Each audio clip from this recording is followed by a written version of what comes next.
Don't Toy With Me, Miss Nagatoro is a series that I was generally unfamiliar with. That was until Crunchyroll had made the announcement that the manga-only series was getting an anime adaptation. Upon first seeing the post, I didn't really see anything that made me believe that this show was going to be something that, honestly, I was going to enjoy. But after going into the comment section of said post, I saw so many people gassing up the upcoming anime, and after reading a decent handful of said comments, I ended up asking myself, what the hell is it about this upcoming show that has so many people counting down the days until its release? And so, to answer that question, I decided to sit down and give the show some attention. Now that I've seen the 4 episodes released at the time of me typing this, I think I want to throw my opinions about the show into the ring. This is my review for Don't Toy With Me, Miss Nagatoro, Episode 1.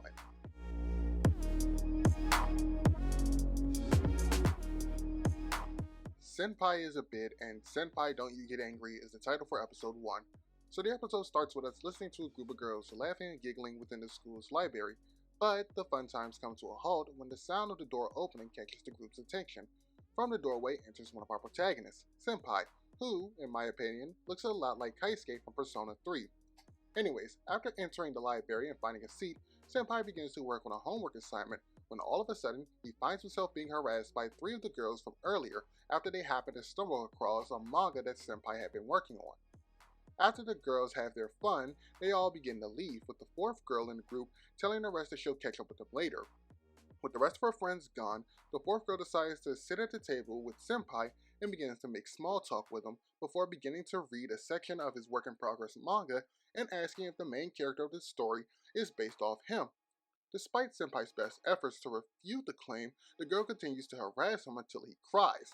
After helping Senpai clean himself up by giving him a handkerchief, the girl then apologizes and decides to head home for the day, leaving Senpai in the library to deal with the fact that the first year made him cry.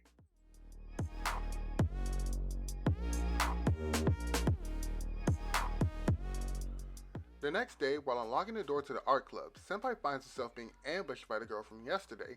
Despite his best efforts to keep his distance from her, the girl continues to harass Senpai, even going as far as teasing him with the idea that she'd be willing to model naked for him for his next drawing.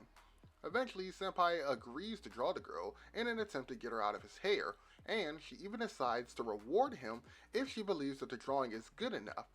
After finishing, Senpai is then teased for the drawing, more specifically, the fact that he seemed unwilling to draw the girl's thighs.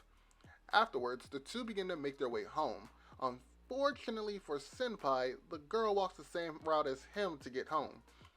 After teasing him some more, the girl then asks if Senpai has a crush on her, to which his response is that she really ticks him off, but he doesn't mind it, and before they part ways, Senpai asks for the girl's name, in which she replies, "Call me Nagatoro from now on."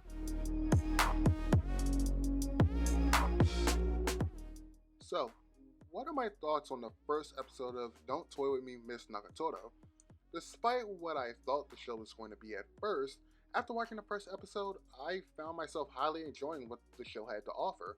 One of the biggest things I enjoyed was the fact of how relatable Senpai was, specifically when the story decides to spotlight the fact that in his younger years, he was a victim of bullying and how he dealt with his bullies, using tactics like keeping your head down and just endured until either they A, find a new target, or B, just leave you alone out of boredom.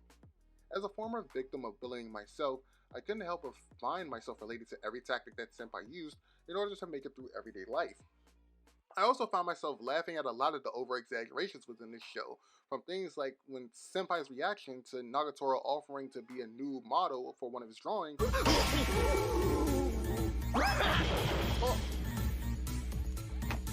or when Nagatoro had accidentally pushed Senpai into a river during the scene of them walking home.